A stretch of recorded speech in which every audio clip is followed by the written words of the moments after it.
அனைவருக்கும் காணும் பொங்கல் திருநாள் நல்வாழ்த்துக்கள்.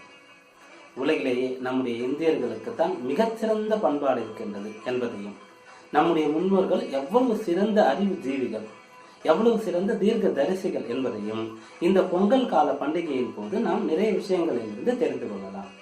அப்படியாக காணும் பொங்கலிலும் கூட, காணும் பொங்கல் என்று சொல்லும்போது அது விஷு கனி என்று சொல்லக்கூடிய விளைந்த பயிர்களையும் காய் கனிகளையும் மலர்களையும் அனைத்தையும் ஒரு இடத்திலே, தானியங்களையும் கிழங்கு வகைகளையும் ஒரு இடத்திலே குவித்து வைத்து அதை கண்டு இந்த ஆண்டு முழுவதுமே, இதன் பிறகு வாழ்நாளில் எப்போதுமே இது போன்ற வளங்கள், உணவு தானியங்கள் அனைத்தும் சிறப்பாக கிடைக்க வேண்டும் என்று வேண்டிக் கொள்வது.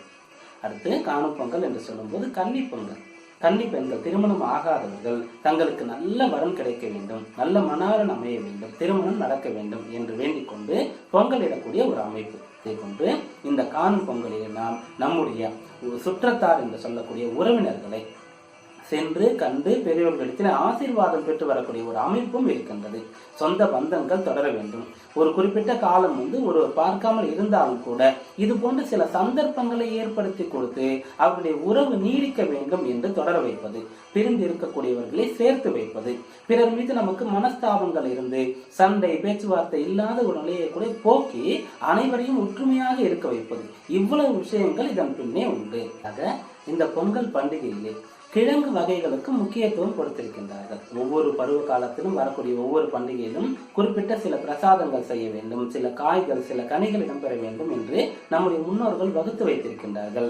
அப்படியாக இந்த பொங்கல் பண்டிகையிலே கிழங்கு வகைகளுக்கு முக்கியத்துவம் கொடுத்திருக்கின்றார்கள். கிழங்கு வகைகள் என்று சொல்லும் போது இந்த காலகட்டத்திலே பெரும்பாலும் நாம் தவறான அறிவுறுத்தலின் பேரினால் கிழங்கு சாப்பிட்டால் வாயு ஏற்படும், அதனால் அதை ஒதுக்கி வைத்து விடுகின்றோம், மூட்டு வலி ஏற்படும், அது நமக்கு வாயு தொல்லையை கொடுக்கும் என்று.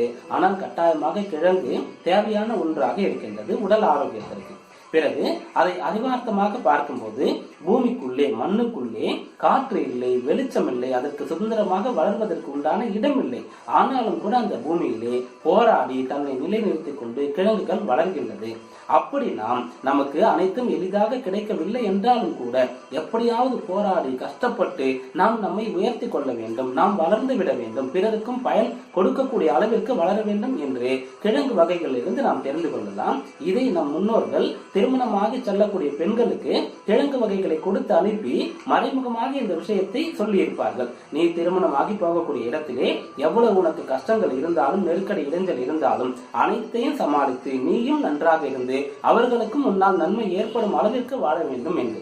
அப்படியாக இந்த பொங்கல் பண்டிகையிலே போகி, பொங்கல், மாட்டுப் பொங்கல், காணும் பொங்கல் என்று அனைத்திலுமே நம்முடைய முன்னோர்கள் நமக்காக நிறைய விஷயங்களை மறைமுகமாகவும் நேரடியாகவும் கூறியிருக்கின்றார்கள். அதை உணர்ந்து புரிந்து இந்த பண்டிகையை கொண்டாடி மன மகிழ்ச்சி ஏற்படுவது மட்டுமல்லாமல் அதனுடைய பயனையும் முழுமையாக அடைவோம். நன்றி, வணக்கம்.